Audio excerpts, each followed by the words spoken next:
I'm back in Florida, just passing the line. I got my little orange juice. I don't usually stop, but it's been a while since I stopped. I'm going to start stopping, and basically every time I have my daughter with me, we're going to stop at the welcome centers, and they do have a little bit of information. It's kind of cool, especially if it's your first time going through. Some of the welcome centers are brand new and they're really nice inside. They have plenty of parking and all that. But anyway, the International Firewood Expo in Ohio. I'm glad I went because it was a smaller venue. There wasn't a ton of people there. The weather wasn't that great, but I'm from Ohio, so it was nice to be able to catch up with a few people I knew there, take some pictures, take like a little mini vacation. I left last Sunday, got here Sunday, so it was almost like a perfect week. I left Sunday about 4 or 5. I'll get back this Sunday about 4 or 5. So it's like almost like a perfect week. The reason that I'm really glad I went is because since it was such a small venue, I was able to talk to everybody I wanted to talk to. I was able to shake hands with, all the people I've seen on YouTube. A lot of the YouTubers were there. I got a chance to talk to them, shake their hand, and also too, I was able to meet and talk to the manufacturers, the builders, the owners, the people that are responsible for basically making things happen. So I was able to talk to a couple of the manufacturers that were producing log splitters and firewood processors, and I was able to put a bug in their ear, and I'm actually got 2 or 3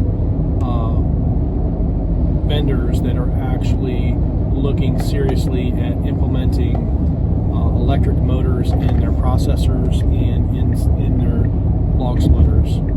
So I really don't see a problem, especially with the smaller log splitters and the smaller processors. They're anywhere from like maybe a 16 horse motor to 25 gas twin, and the situation we're dealing with is a lot of the bigger processors, or all the processors, are either gas or diesel, and a few of the bigger ones, they have already converted one of them to electric, but it's a 3-phase because it's such a big motor, like anything over 50, 60 horsepower. So the ones that are 3-phase, you have to have 3-phase. There's no way to run 50 or 60 horsepower efficiently with a 220. At least that's what they're telling me. So I'm not interested in that big of a processor. So I think between 16 and 25 horse can be converted to an electric 220, and also too, it'll simplify everything. So some of these Honda motors, they're not even made in Japan anywhere. They're made in China, and they're expensive. They're like $2,500 to $3,000 just for the motor, and then all that extra wiring and the fuel and it's just a lot more extra stuff. And then that's just one more thing that you have to worry about maintaining. If you can get rid of the gas motor, it gets rid of like most of the maintenance.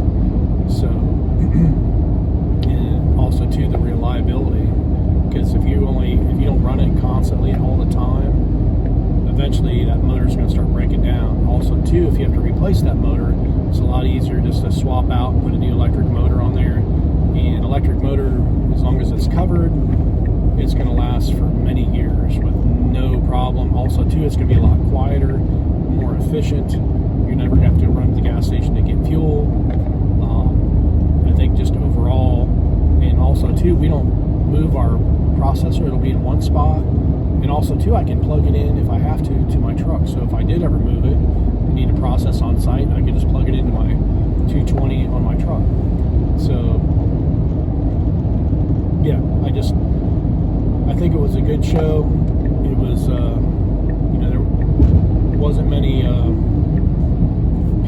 so I was able to spend time and talk in detail to everybody I wanted to talk to. I was able to make some good. I started the process. There's a couple other companies I'm looking to start relationships with. So yeah, it was just an awesome show. I came the second day. It was kind of rained out, so there wasn't many people there. It gave me a second chance to catch up on the people that I missed. I was able to get some good video. So overall, I think it was a really good trip. I was able to spend, like I said, some time with my family and friends that still live in Ohio. So anyway, I'm back. I'm going to make some videos. I already made a couple short ones. I'm going to hopefully, when I get back tonight, be able to compress some more stuff and make some more videos for you guys. So all right, I will see you on the next one, and thanks for taking the trip with me. And if you guys couldn't make it, I hope this footage will help you and also make it seem like you were there as well with me. And if you have any questions or comments, or I'm going to try to go to the one next year, and also to the Paul Bunyan Expo. I think it's coming up here in October, so I'm hoping to plan another trip for that, because that's like going to be 10 times bigger. Same people, but more stuff. And then there's going to be, they do the competitions, steel and husky, and everybody will be there for the, basically more of the saw aspect, and there'll just be a lot more of everything. This was more just like firewood processors, log splitters, stuff like that. But I think the other expo will be more in depth, and it'll be just a lot more of everything. Everybody told me it's 10 times bigger, and it's in Ohio as well. So all right, thanks for watching. Stay tuned, and I'll bring you hopefully some more footage of the expo coming up. Have an awesome day and a tremendous day.